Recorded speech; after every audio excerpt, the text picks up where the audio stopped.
On ne sait presque rien de lui, sinon qu'il est le père du futur roi des pirates. Monkey D. Dragon, l'ennemi juré du gouvernement mondial. Mais avant d'être l'homme le plus recherché de la planète, il croyait très fort en la justice. À 17 ans, il servait sous les ordres de son père, Garp. Dragon était un jeune soldat prometteur de la marine, fier de défendre l'idéal de paix, jusqu'au jour où il posa le pied sur une île appelée God Valley.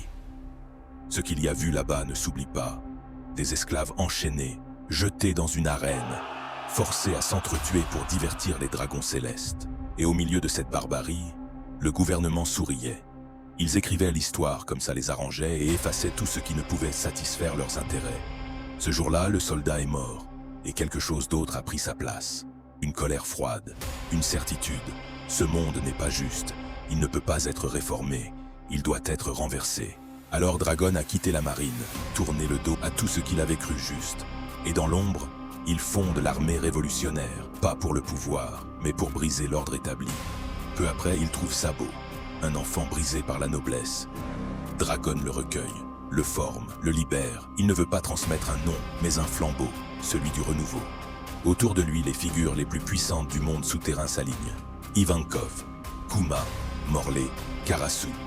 Tous unis par un seul objectif, abattre Marijoa.